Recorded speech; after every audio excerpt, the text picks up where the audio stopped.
Elisa, uma jovem artista cujo talento florescia como as flores em seu jardim, sonhava em pintar a alma do mundo. Seus dias eram um tecido delicado de cores e formas, preenchidos com a paixão por sua arte e o amor incondicional por sua avó, uma figura sábia e mística que a criara. A casa, um refúgio de paz e inspiração, guardava as memórias de risos e ensinamentos que a avó, recentemente falecida, lhe deixara. Agora, Elisa sentia a necessidade premente de concluir uma obra-prima, algo que não apenas honrasse a memória daquela que tanto amava, mas que também capturasse a essência de sua própria jornada. Era um tributo, uma promessa silenciosa. Certa tarde, enquanto organizava os pertences da avó, um baú de cedro esquecido no sótão revelou um tesouro inesperado. Dentro, cuidadosamente guardados, estavam diários antigos, suas páginas amareladas repletas de anotações enigmáticas e desenhos intrincados. A caligrafia elegante da avó contava histórias de sonhos vívidos, pressentimentos e uma profunda conexão com o invisível. Elisa folheava as páginas, sentindo a presença da avó em cada linha. Então, uma entrada específica, datada de anos atrás, capturou sua atenção, gelando seu sangue. Era uma premonição vívida, detalhada da própria morte da avó. Descrevia o dia, a hora e até mesmo a forma, com uma precisão assustadora. O choque foi ainda maior ao perceber que a data da premonição se aproximava perigosamente, não a da avó, mas uma que de alguma forma parecia ressoar com seu próprio futuro. Inicialmente, Elisa descartou a anotação como superstição, um delírio poético de uma mente idosa e imaginativa. A avó sempre fora excêntrica, afinal. Mas, à medida que os dias passavam, eventos estranhos e pequenas coincidências começaram a ocorrer, ecoando as descrições perturbadoras do diário. Um pássaro noturno que se chocava contra a janela exatamente como descrito, um objeto que caía de uma prateleira no exato momento mencionado. O medo, sutil a princípio, instalou-se, corroendo sua paz e transformando a luz de seus dias em uma sombra crescente. A dúvida era um veneno lento, infiltrando-se em cada pensamento. A luta interna de Elisa era um tormento constante. A razão clamava por descrença, mas a crescente avalanche de evidências sussurrava a verdade inevitável. Daniel, seu noivo, um homem prático e cético, tentava acalmá-la, atribuindo tudo ao luto e ao estresse. Mas a tensão entre eles era palpável, um abismo se abrindo à medida que Elisa se afastava em sua busca frenética por respostas. Ela mergulhou em textos antigos, lendas locais e qualquer menção a premonições, buscando um padrão, uma explicação, uma fuga. Então, o ponto de virada. Um evento particular, idêntico a uma descrição incrivelmente específica do diário, a queda de um velho carvalho durante uma tempestade repentina atingindo um banco de praça vazio, aconteceu diante de seus olhos. Era inegável, uma reprodução perfeita do que estava escrito. Naquele momento, Elisa se viu frente a frente com a verdade. A premonição era real. Sua negação se desfez em pânico, mas também em uma estranha determinação. Aquela certeza a impulsionou para uma obsessão em desvendar o mistério e talvez mudar o destino. Sua própria vida parecia estar em jogo. Elisa continuou a folhear as páginas, buscando mais pistas, mais verdades. Em uma das últimas entradas, quase ilegível, encontrou uma frase incompleta, escrita com uma caligrafia trêmula, que sugeria uma condição para o presságio. A premonição só se concretizará se... A frase terminava abruptamente, deixando-a com mais perguntas do que respostas. Um fio solto que a arrastava para um abismo de incerteza. Antes de continuarmos, inscreva-se no canal e diga-nos nos comentários de onde você está assistindo. A frase incompleta no diário da avó de Elisa era uma ferida aberta em sua alma, corroendo-a com uma urgência que consumia cada fibra de seu ser. A corrida contra o tempo havia começado, e cada batida do relógio parecia ecoar a data fatídica que se aproximava. Ela mergulhou na pesquisa com uma intensidade febril, seus olhos percorrendo livros empoeirados e pergaminhos antigos, buscando padrões, símbolos, qualquer pista que pudesse desvendar o enigma e, quem sabe, alterar o destino que parecia selado. O apartamento de Elisa, antes um santuário de cores e criatividade, transformou-se em um labirinto de papéis, mapas e anotações frenéticas. Seu comportamento tornou-se erraticamente obsessivo. As chamadas de amigos eram ignoradas, e Daniel, seu noivo, observava com crescente preocupação a mulher que amava se perder em um turbilhão de paranoias. As discussões tornaram-se mais frequentes, a paciência dele testada pela insistência dela em uma realidade que ele ainda se recusava a aceitar. Mas, apesar da dor e da frustração, Daniel permanecia ali, uma âncora em meio à tempestade, embora se sentisse impotente diante da escuridão que envolvia Elisa. Ela precisava desvendar o segredo da avó, encontrar uma forma de escapar do presságio que a assombrava.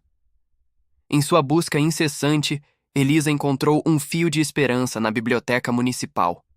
A velha bibliotecária, uma mulher de cabelos brancos e olhos gentis, fora amiga íntima de sua avó. Com hesitação, Elisa compartilhou parte de sua aflição, e a bibliotecária, com um olhar de profunda tristeza e compreensão, ofereceu fragmentos de informações. Ela falou de um antigo culto local, de crenças ancestrais que valorizavam as premonições não como sentenças, mas como avisos, mensagens cifradas que poderiam ser interpretadas e, por vezes, até mesmo subvertidas. A avó de Elisa, ela revelou, era uma das poucas que ainda compreendiam esses antigos saberes. As palavras da bibliotecária abriram uma nova perspectiva. Elisa começou a perceber que a premonição no diário poderia ser mais do que um mero presságio. Talvez fosse um aviso, um código.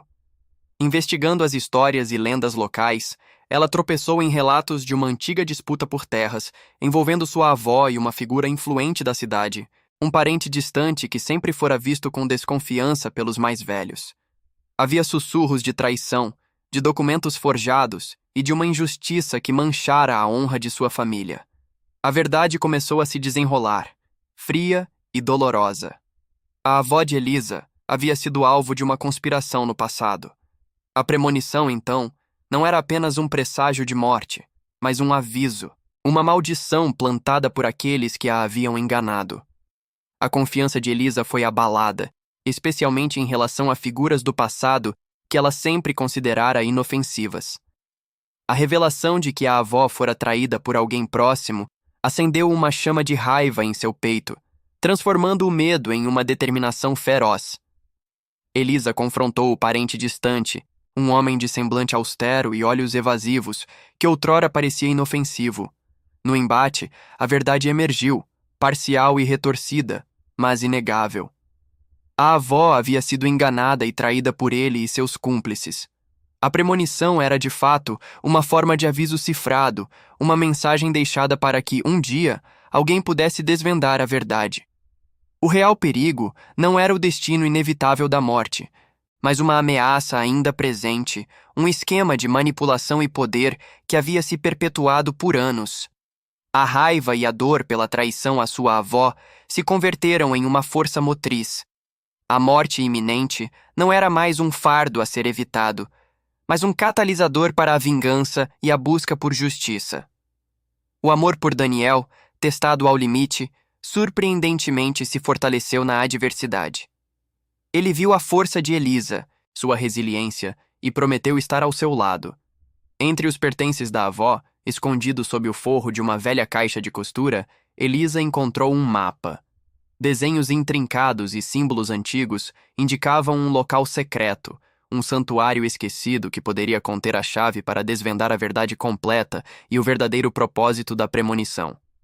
A jornada estava apenas começando.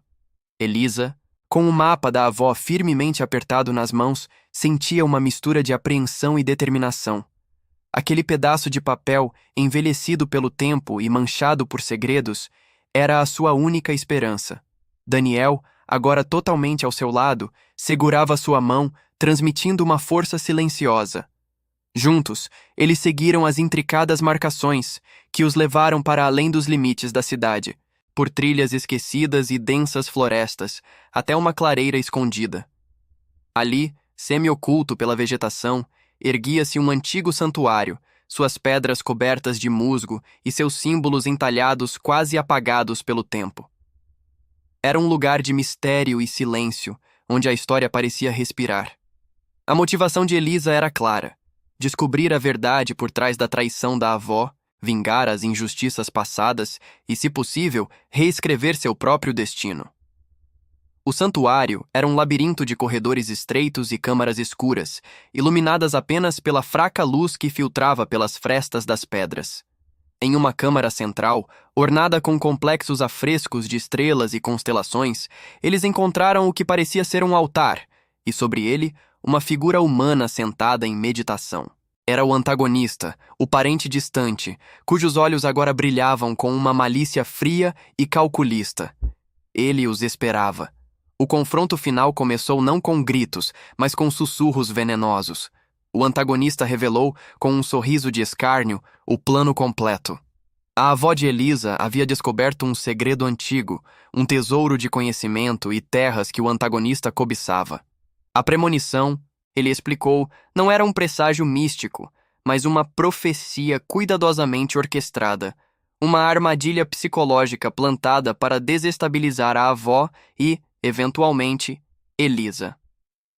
A data fatídica não marcava a morte física, mas o colapso financeiro e social da família, que permitiria ao antagonista tomar posse de tudo. Ele havia manipulado eventos e pessoas, usando a crença da avó em premonições contra ela mesma, transformando sua sabedoria em sua fraqueza. No auge do confronto, enquanto o antagonista se deleitava com sua confissão, a data da premonição da avó se aproximava rapidamente. O relógio imaginário de Elisa parecia acelerar. Mas, em vez de pânico, uma clareza súbita a invadiu.